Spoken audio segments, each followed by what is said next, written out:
우리가 읽은 말씀을 가지고 주 안에서 항상 기뻐하라 라는 제목으로 말씀 전하도록 하겠습니다.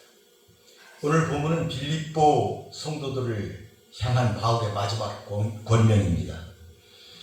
이 문단을 언뜻 보면 신앙생활 전반에 관한 여러 가지 권면들이 단편적으로 제시되고 있는 것처럼 보입니다. 즉 짤막한 여러 권면들이 서로 상관없이 제시된 것처럼 보이지만 그 내용을 전체적으로 숙고해 보면 서로 무관한 단편적인 사항들이 아니라 한 가지 중심이 되는 생각을 전하려 한다 하는 것을 우리들이 발견할 수가 있겠습니다.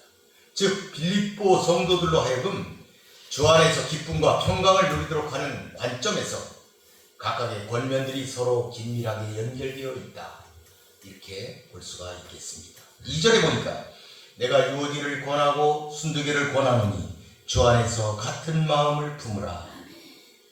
바울은 먼저 2, 3절에서 유오디아와 순두개의 화해를 권하고 있습니다. 이들은 바울과 함께 복음을 위해 힘쓰던 여인들이었으며 아마도 빌립보 교회에서 적지 않은 비중을 차지하는 인물들이었을 것이다, 이렇게 생각해 볼 수가 있습니다.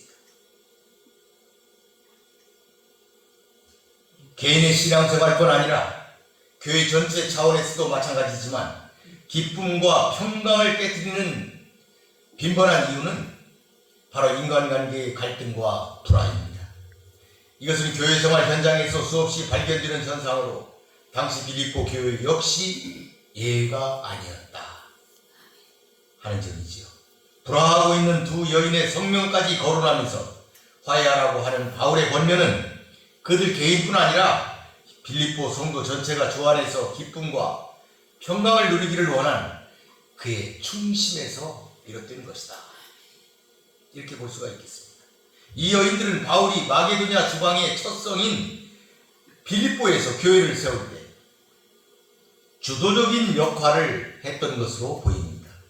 당시 마게도냐인들은 자신들의 성을 모계로부터 받았습니다.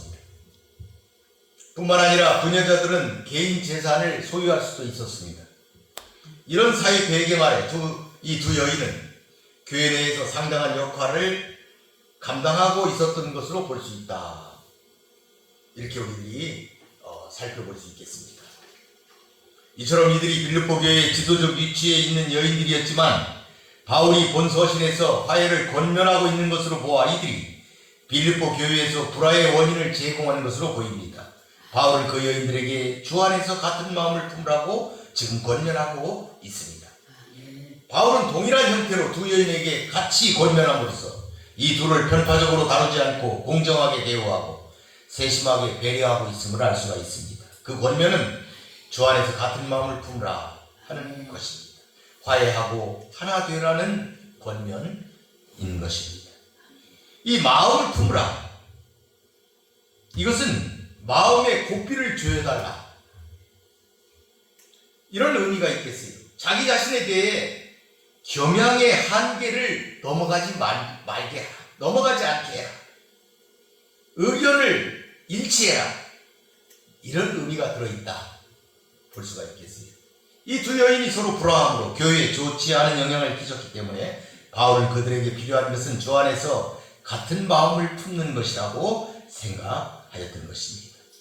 이들은 예수님의 낮아지심을 본받아 자기보다 남을 낮게 여김으로 주 안에서 서로 하나 되어야 했습니다.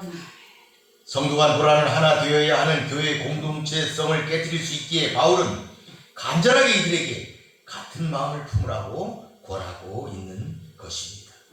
여러분도 주 안에서 같은 마음으로 하나 되는 성도들이 되시기를 바라겠습니다.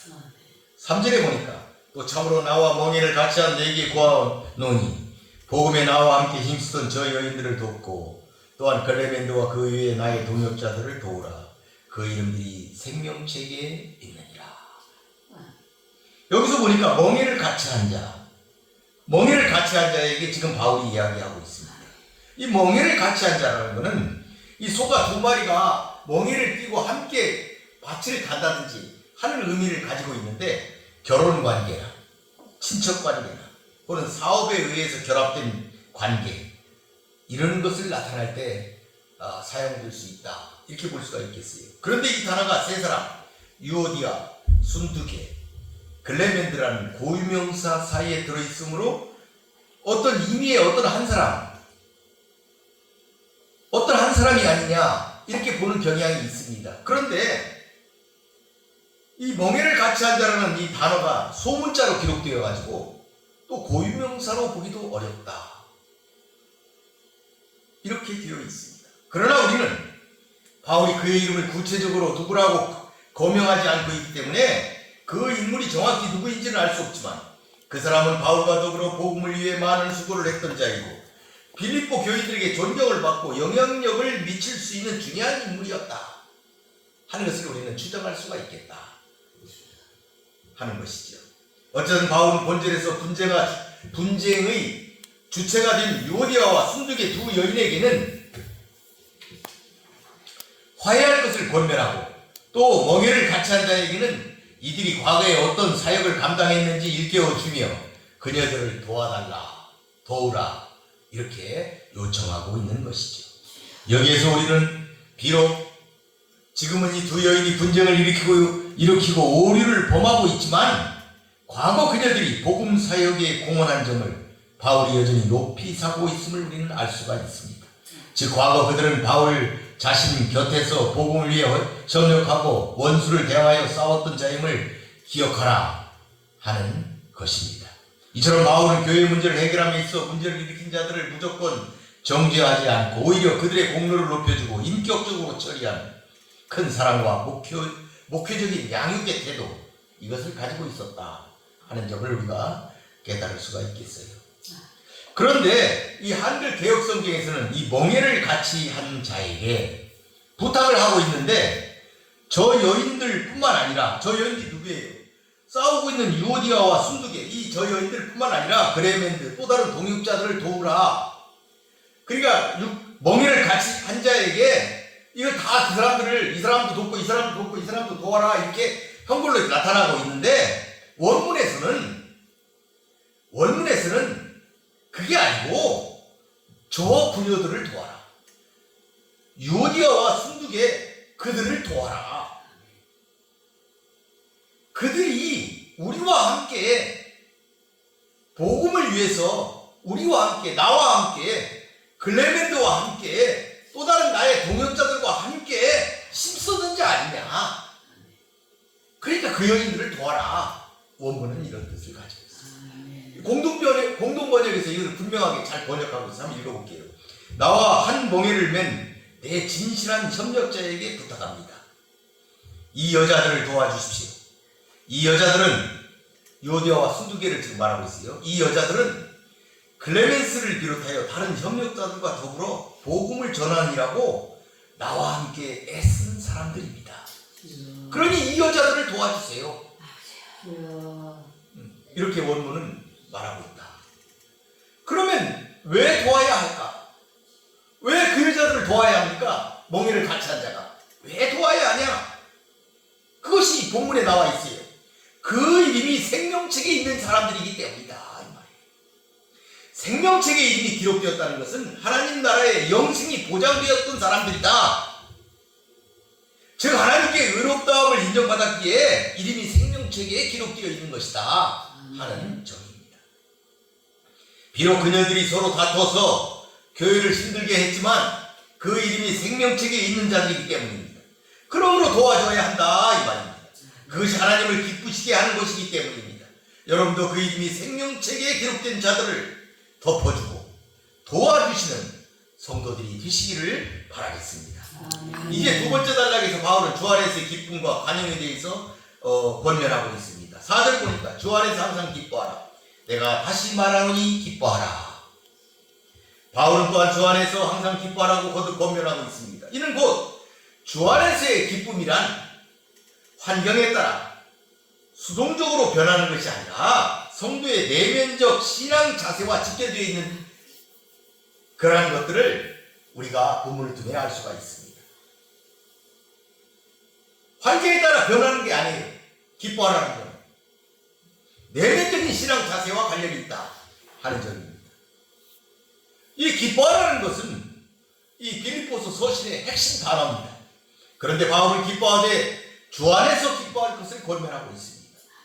주 안에서라는 것은 주에 대한 소망을 가지고 주로 말미암아 장차 나타날 영광을 생각하면서 기뻐하라는 권면입니다. 주님을 전적으로 의지하는 신앙 가운데서 기뻐하라는 사실을 품고 있습니다. 주님에 대한 신앙이 없다면 이러한 현실 가운데서 결코 기뻐할 수 없을 것이기 때문입니다. 그리고 보니까 항상 기뻐하라고 말씀하십니다. 이 항상이라는 것은 한순간도 예외 없이 모든 시간 전부 이와 같이 모든 순간순간에 항상 기뻐하라는 것, 이것은 성도를 향하신 하나님의 뜻이기 때문입니다. 이와 같이 주 안에서 항상 기뻐하는 삶은 다름 아닌 바울 자신의 삶이었습니다. 어떤 괴로움 속에서도 복음을 전하다 지하 깊은 감옥에 갇힌 상황에서도 기쁨 가운데 하나님을 그는 찬미하였습니다. 그래서 지금 감옥 속에서도 성도들에게 주 안에서 항상 기뻐하라 이런 권면을 줄 수 있었던 것입니다. 즉 그는 자신의 환난보다 그 자신을 통해 존귀하게 드러나시는 그리스도를 생각하는 마음이 더 크기 때문에 어떤 상황에서도 진실로 기뻐할 수 있었고 또 기뻐하라고 다른 사람들에게 권면할 수 있었던 것입니다. 이렇게 기뻐할 수 없는 상황에서도 날 구원하신 주님을 생각함으로 기뻐하는 것이 성도가 취해야 할 바른 자세입니다. 이것은 구약 하박국 선지자에게도 찾아볼 수 있습니다. 그는 조국이 바벨론의 말발굽에 지팔빛 것을 계시받은 상황에서도 기뻐할 수 있었습니다. 이는 여호와 하나님이 구원자라는 사실 단 한 가지 때문이었습니다. 여러분도 어떤 상황에서도 늘 주 안에서 기뻐하시는 성도들이 되시기를 바라겠습니다. 주님이 여러분의 구원자이시기 때문입니다. 5절에 보니까 너희 관용을 모든 사람에게 알게 하라. 주께서 가까우시니라. 이제 바울은 모든 사람에게 관용하라고 권면하고 있습니다. 관용이란 다른 사람들을 이해하고 품어주는 자세, 성도가 기쁨의 삶, 평강의 삶을 살기 위해 대인관계에서 가져야 할 필수적인 마음 자세입니다. 넓은 마음으로 남을 품는 것, 남의 잘못에 대해도 그렇고 그들의 결점을 판단하는 데 있어서 인자한 태도, 이것이 관용입니다. 이것은 그리스도인으로서의 기본적인 아량이며 덕목입니다. 이러한 태도는 우리 자신도 하나님의 무조건적인 은혜, 관용으로 구원받았다는 사실에 대한 철저한 인식에서 출발합니다. 우리가 받았으니 우리도 관용하여야 한다, 이 말씀입니다. 이 관용은 그리스도가 다시 재림하신다는 확실한 소망에서 생겨나는 덕목입니다. 성도들이 관용해야 하는 이유는 바로 주님의 재림의 때가 가깝기 때문입니다. 주님이 재림하시면 모든 죄악을 드러내 공의로 판단하실 것이기 때문에 성도들은 스스로 조급해하지 말고 타인에게 관용해야 한다 하는 말씀이옵시다. 주님은 약속대로 모든 만물을 회복시키기 위해서 속히 오실 것입니다. 그래서 우리는 관용을 모든 사람에게 차별 없이 공평하게 베풀어야 하는 것입니다. 그리고 모든 사람들이 알도록 하여야 합니다. 유대와 순교를 포함한 모든 사람이 알도록 하여야 한다는 권면입니다. 바울은 지금 빌립보 교회 공동체의 하나됨을 위해 우선적으로 그 구성원 각자에게 관용이 필요함을 알고 관용하라고 단호하게 명령하고 있는 것입니다. 여러분도 이런 관용의 태도로 남을 품고 용서하시는 성도들이 되시기를 바라겠습니다. 6절에 보니까 아무것도 염려하지 말고 다만 모든 일에 기도와 간구로 너희 구할 것을 감사함으로 하나님께 아뢰라. 바울은 세 번째 단락으로 7절에서 믿음과 감사의 기도 생활에 대해 권면하고 있습니다. 성도는 어떤 형편에서도 아무것도 염려하지 않고 모든 일에 구할 바를 감사함으로 하나님께 아뢰야 한다, 이 말입니다. 기도를 통해 성도는 하나님의 평강이 그 마음과 생각을 지키시는 것을 체험할 수 있는 것입니다. 아무것도 염려하지 말라는 자신이 통제할 수 없는 것들에 대해서 쓸데없는 근심에 빠지지 말라는 것입니다. 미래의 짐을 가지고 마음을 공연히 괴롭히지 말라는 것입니다. 사람들은 이 목숨을 위하여 무엇을 입을까 무엇을 마실까 걱정합니다. 그러나 예수님은 들의 백합화 공중의 새를 기르신 하나님의 능력을 기억하시며 이런 것들에 대해 염려하지 말라고 하셨습니다. 염려는 이방인들이 낳는 것입니다. 이방인들은 하나님이 없기 때문입니다. 그것은 곧 하나님의 돌보심에 대한 신뢰의 결여에서 비롯된 것입니다. 하나님을 믿는다면 염려하지 말라는 의미입니다. 따라서 바울은 성도들이 해야 할 것은 염려가 아니라 하나님께 대한 기도와 간구로 나아가는 것, 이것을 말하고 있습니다. 바울은 하나님이 계시다는 것과 그분이 인간에게 닥치는 어떠한 문제도 다 해결하실 수 있는 능력의 주라는 사실, 그리고 그가 자기를 찾는 사람들에게 상 주시는 분임을 믿는다면 염려할 것이 아니라 오히려 하나님께 기도해야 한다고 권면하고 있는 것입니다. 이처럼 바울은 모든 염려를 내려놓고 하나님을 신뢰하므로 그분께 지속적으로 간구하라고 권면하는데, 특히 이 모든 것을 감사함으로 감사함을 가지고 행할 것을 강조하고 있습니다. 이 감사는 진정한 믿음과 신뢰에서 나올 수 있는 것이기 때문입니다. 여러분, 감사함을 가지고 하는 기도와 간구는 그 감사하는 사람들의 초점이 맞춰지는 것이 아니라 기도와 간구를 받으시는 하나님께 초점이 있는 것입니다. 따라서 성도는 기도할 때 욥처럼 주시는 자도 하나님이시고 취하시는 자도 하나님이시라는 생각으로 하나님을 절대적으로 인정하고 순종하며 신뢰하는 가운데 간절히 구해야 합니다. 즉 기도하고 간구하되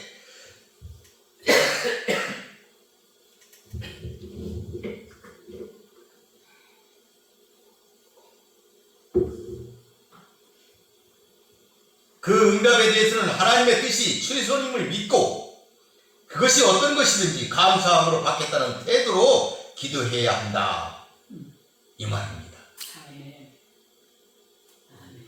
그러니까 우리의 기도와 간구가 하나님께 초점이 맞춰져야 한다 하는 것입니다. 그 간구하는 우리가 드리는 기도 그 내용에 초점이 맞춰지는 것이 아니고 그 기도와 간구를 들으시는 하나님께 초점이 맞춰져 있어가지고 하나님이 어떻게 하시든지 그 뜻에 따라야 된다, 이것을 지금 말하고 있는 것입니다. 여러분도 이렇게 하나님께 초점을 맞춰 기도하시는 성도들이 계시기를 바라겠습니다. 7절에 보니까 그리하면 모든 지각에 뛰어난 하나님의 평강이 그리스도 예수 안에서 너희 마음과 생각을 지키시리라. 본문은 바로 감사함으로 하나님께 기도하고 간구한 그 결과를 지금 말하고 있습니다. 그런데 바울은 하나님이 간구하는 것에 모두 응답해 주신다, 이렇게 말하지 않고 있습니다. 단지 하나님의 평강이 그리스도 안에서 마음과 생각을 지키신다, 이렇게 말할 뿐입니다. 바울의 이러한 표현을 통하여 그 어떤 응답보다도 그리스도 안에서의 평강이 가장 귀한 응답이라는 것을 은연중에 암시하고 있는 말씀입니다.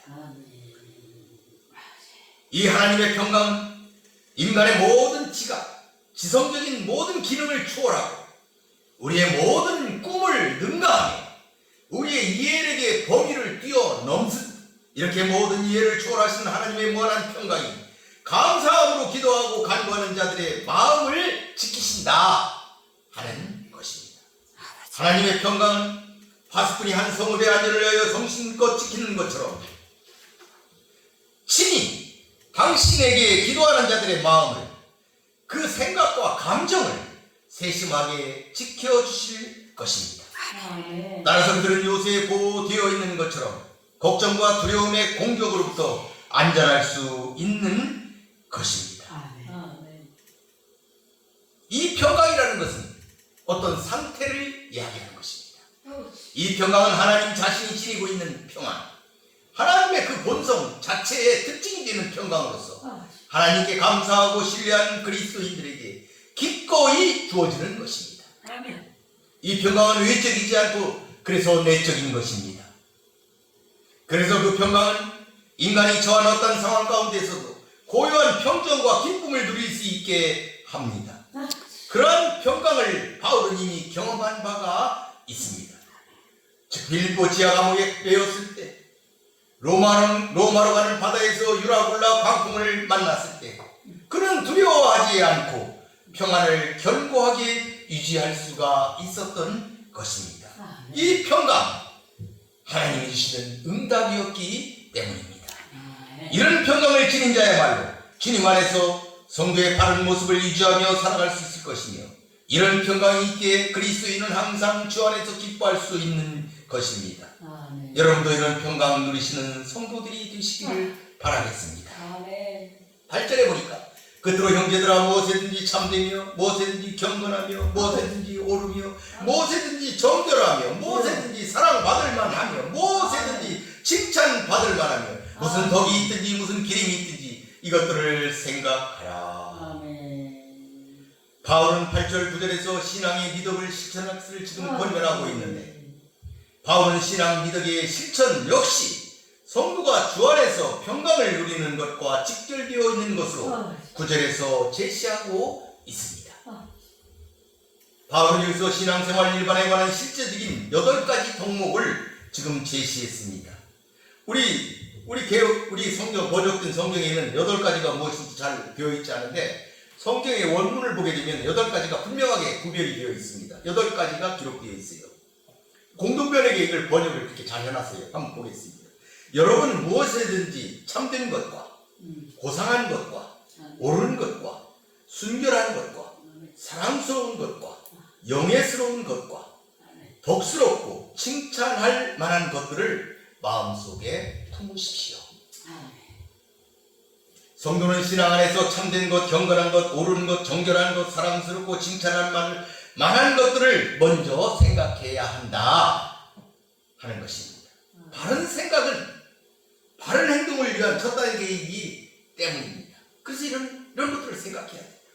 그리고 생각에만 머물지 말고 그것을 행해야 된다 하는 것이죠. 바울은 이처럼 신앙의 미덕들을 생각하고 실천하는 성도들에게 평강의 하나님이 함께 하실 것이다. 이렇게 지금 선언하고 있습니다. 9절에서 이렇게 선언했어요. 보겠습니다. 너희는 내게 배우고 받고 듣고 본 바를 행하라. 행하라 그랬지 않습니까? 여기서 그것을 생각해라. 8절에서는 생각하라 했잖아요. 근데 여기서는 행해라. 행해라. 그리하면 평강의 하나님이 너희와 함께 계실 것이다. 바울은 8절에서 자신이 열거한 덕목들을 생각하라고 했는데, 본절에서는 그런 것들을 구체적으로 생활 가운데 자신이 모델이니까 자신의 모델, 그래서 자기가 한 것을 배우고 받고 듣고 이렇게 하면서 그와 같은 덕목들을 너도 행해라. 이렇게 지금 적극적으로 권면하고 있는 것이죠. 그러니까 자신이 이 8가지 덕목에 자신이 모델이다 이 말이에요. 자신이 모델이다. 대단하죠. 내가 모델이니까 그걸 본 바를 그걸 생각하고 잘 생각해봐라. 내가 했던 것들을 잘 생각해보고 그것을 그대로 행해라. 이렇게 지금 권면하고 있는 것입니다. 그럴 때, 그렇게 진리대로 살아갈 때 평강의 하나님이 함께 하신다. 이렇게 말하고 있습니다. 바울은 먼저 성도에게 구체적으로 행할 미덕들을 제시한 뒤 그것들을 지키고 행할 때 하나의 결과로서 평강의 하나님께서 함께 계실 것이라고 지금 말하고 있습니다. 하나님은 성도들과 언제나 함께 하시지만 하나님의 평강은 기도하며 간구하는 자에게, 하나님의 말씀을 듣고 순종하는 자에게 임한다. 이 말씀입니다. 이상의 권면들을 통해 우리는 성도가 주 안에서 기쁨과 평강을 누리기 위해서는 구체적으로 실천해야 할 일들이 있음을 확인할 수가 있습니다. 즉 성도는 인간과에서 화해하며 적극 기뻐하고 환영하기를 힘쓰며 감사함으로 기도하고 신앙의 미덕들을 생각하고 실천해야 하는 것입니다. 우리는 신앙의 기쁨과 평강이 신비하고도 초월적인 영적 체험을 통해서만 오는 것으로 자칫 오해할 수가 있습니다. 그러나 그리스도인의 기쁨과 평강이란 곧 위에서 언급된 삶의 구체적인 모습들과 직결되어 있습니다. 이것이 9절이 말하는 의미입니다. 인간의 지각을 뛰어넘는 초월적인 기쁨과 평강은 역설적으로 아주 구체적인 신앙의 오는 것, 이런 사실을 우리 성도들은 잊지 말아야 하겠습니다. 그러니까 여러분 다시 얘기하면 이런 하나님이 주신 기쁨과 이런 평강이 어떤 영적인 체험, 신비한 체험, 초월적인 체험 이런 걸 통해서만 오는 것이 아니다 이 말이에요. 이런 것으로만 온다고 오해하지 마라. 하나님이 주시는 기쁨과 이런 평강은 이런 삶의 구체적인 모습들, 하나님이 말씀하시는 이와 같은 덕목들을 실천하고 행하고 지키는 그 가운데서 우리에게 주어질 수 있다 하는 것을 지금 구절이 이야기하고 있다 하는 것입니다. 그러면서 이 문맥에서 바울은 주 안에서 기쁨과 평강을 자신이 실제로 누리고 있음을 간증하고 있습니다. 그게 어디에 있습니까? 10절 이하에 있습니다. 다음 우리가 읽은 성경 그 다음에 보면 그 같은 내용들이 기록되어 있습니다. 바울은 현재 옥중에 있는 상태입니다. 그러나 그는 주 안에서 크게 기뻐하고 있다고 10절에서 고백하고 있어요. 그는 자신이 비천하든지 풍부하든지 어떤 환경에서도 자족하는 비결을 배운 사람으로서 능력 주신 주님 안에서 모든 것을 할 수 있다고 확신에 찬 고백을 지금 하고 있습니다. 아멘. 사랑하는 성도 여러분, 주 안에서 기뻐하는 바울의 권면은 환경을 초월하여 그러한 기쁨을 누리고 있는 바울 자신의 삶의 체험에서 우러나온 권면이었습니다. 주 안에서 기뻐하라고 하는 이 권면은 수많은 현대의 신앙인들에게 일대 도전이 아닐 수 없습니다. 많은 현대의 신앙인들이 기쁨을 상실한 채 살아가고 있을 뿐 아니라 심지어 그러한 상태를 천연적으로 받아들이고 있습니다. 마치 본래 신앙생활이 의례 그랬던 것처럼 기뻐해야 할 이유도 근거도 발견하지 못하고 있는 것입니다. 옥중에서도 크게 기뻐한 바울의 체험은 과연 우리에게 불가능한 것입니까? 아니면 그가 그토록 우리에게 간절히 권면하고 있는 것으로 보아 우리에게도 가능한 것입니까? 그 대답은 자명하다는 것입니다. 우리도 바울과 같은 기쁨을 누릴 수 있다 하는 점이 것이다. 그의 기쁨과 평강의 원천이 그 자신의 환경이 아닌 주 안에 있는 것이다. 우리 역시 주 안에 거하기 위해 힘쓰기만 하면 환경을 초월한 기쁨을 누릴 수 있는 것입니다. 여러분 주 안에 거하십시오. 아멘. 지금도 그리스도인으로서의 참된 기쁨을 우리가 누리게 되기를 원하는 바울의 권면에 귀 기울이시는 성도들이 되시기를 바라겠습니다. 아멘. 주 안에서 항상 기뻐하라. 내가 다시 말하노니 기뻐하라. 말씀을 마치도록 하겠습니다. 아멘. 기도하겠습니다. 고맙고 감사하신 아버지 하나님 감사합니다. 주 안에서 기뻐하라는 바울의 이 권면을 통하여 우리는 주 안에 있는 사람이 되기를 먼저 심써야 됨을 깨달았습니다. 아버지 하나님께서 주시는 그와 같은 많은 덕목들을 실천하며 우리 속에 주 그리스도를 품을 때, 우리가 그리스도 안에 있을 때 우리는 기뻐할 수 있는 것입니다. 주님 때문에 우리는 기뻐할 수 있는 성도들이 될 수가 있기 때문입니다. 자비하신 하나님, 주 안에서 기뻐하는 사랑하는 성도들이 되게 하여 주시옵소서. 아멘. 우리의 모든 환경과 우리의 모든 처지를 초월해서 오직 주님 때문에 기뻐하고 오직 주님 때문에 사랑하는 성도들이 될 수 있도록 주님 축복하여 주시옵소서. 아멘. 예수님의 이름으로 기도 올리나이다. 아멘.